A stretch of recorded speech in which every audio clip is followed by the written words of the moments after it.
I often get asked about the perfect CV format for Germany that is preferred by the German HR. To be honest, there isn't one standard CV format in Germany. However, there is a resume format that German HR loves to see. And using this format can help you get more job interviews. So in this video, I will share what I believe is the perfect German CV format. I'll discuss the different sections, what to include, and most importantly, the one mistake that can get your German CV rejected in seconds. By the way, if you're new to the channel, my name is Essen. I'm a researcher, and on this channel, we discuss how to succeed financially in Germany. Let's start with the layout of the format. Most international students and job seekers often use the Europass CV format. This is a good starting point, but there are a few things which need fixing in order to be perfect for use in Germany. So this German CV format has a two-column structure. This structure helps you use one of the most powerful things which most beginners ignore, and that is negative space. Have a look at these two blocks of text. Which do you think is easier to read?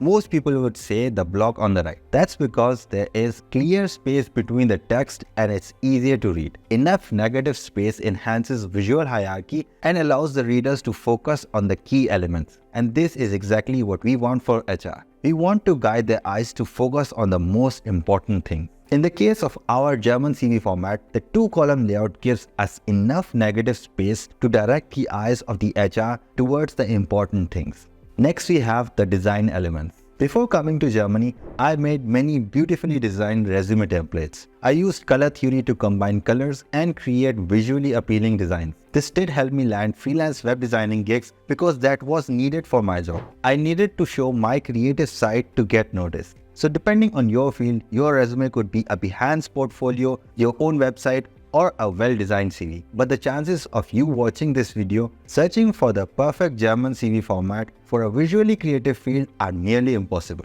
I would not be wrong to say that you are probably applying for a job or a student position in IT, engineering, or perhaps finance positions. Fields where such designs make no sense. Here, a plain design having white background, black or some shade of grey for text, and perhaps one other color, mostly blue to make things interesting, would be used. No fancy icons or colorful bullet points. Plain and simple, Brezelmutbutter, just the way the German HR likes it. Next, we have the length of the CV. The German HR loves a CV that is between 1 to 2 pages. Now, if you try to make a resume that is just one page, you would have to cram everything together. You would be using every single visual space on the page. If you do this, you would not be able to use negative space to your advantage, and you would probably overwhelm the person looking at your CV, resulting in, well, not being considered. So if you're using proper spacing and formatting for your CV, it would be at least 2 pages long. Here you might be tempted to make your resume 3 or 4 pages long, but that's again not good.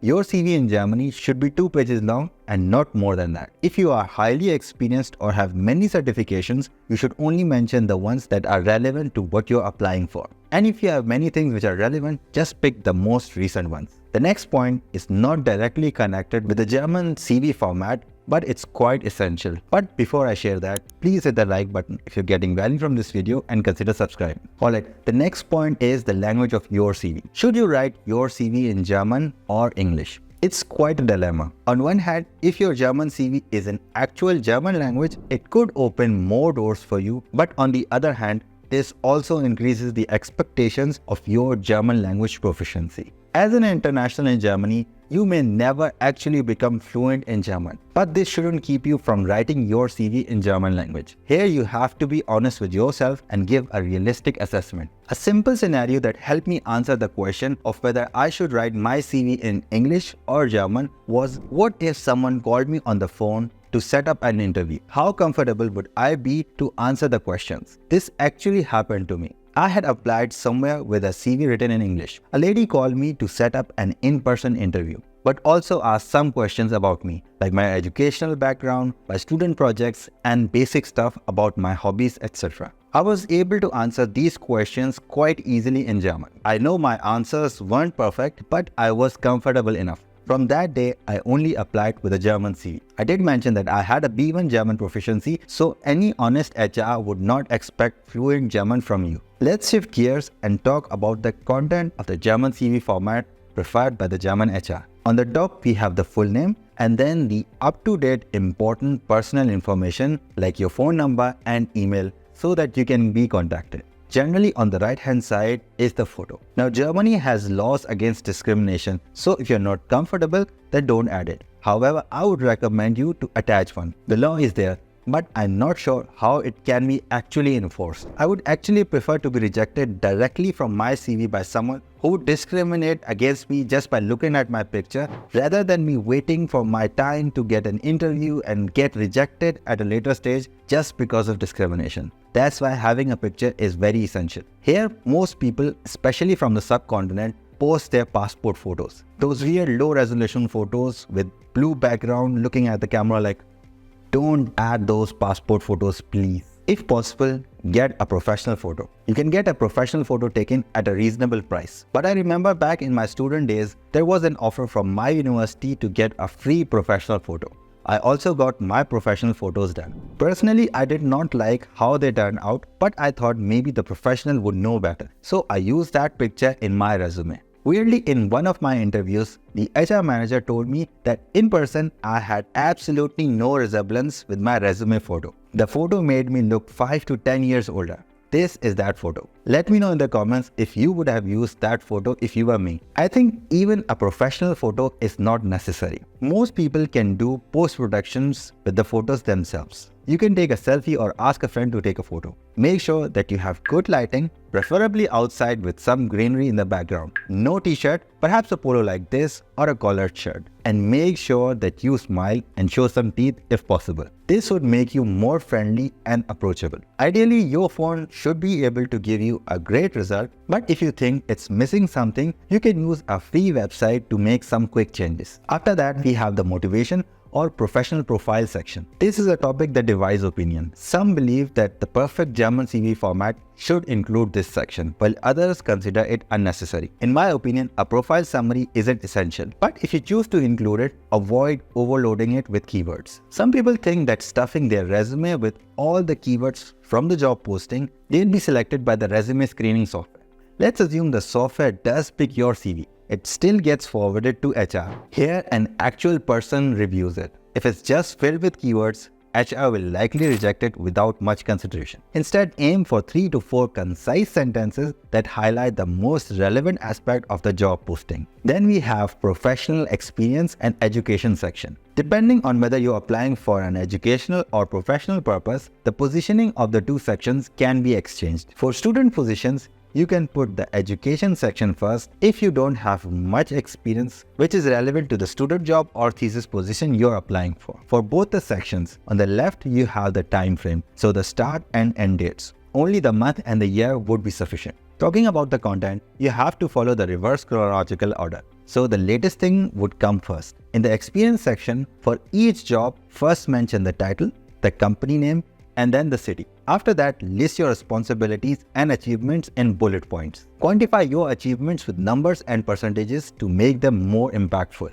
Use a professional tone and avoid generical phrases like team player or detail-oriented. Also use strong action verbs to describe your accomplishments and demonstrate your leadership and initiative.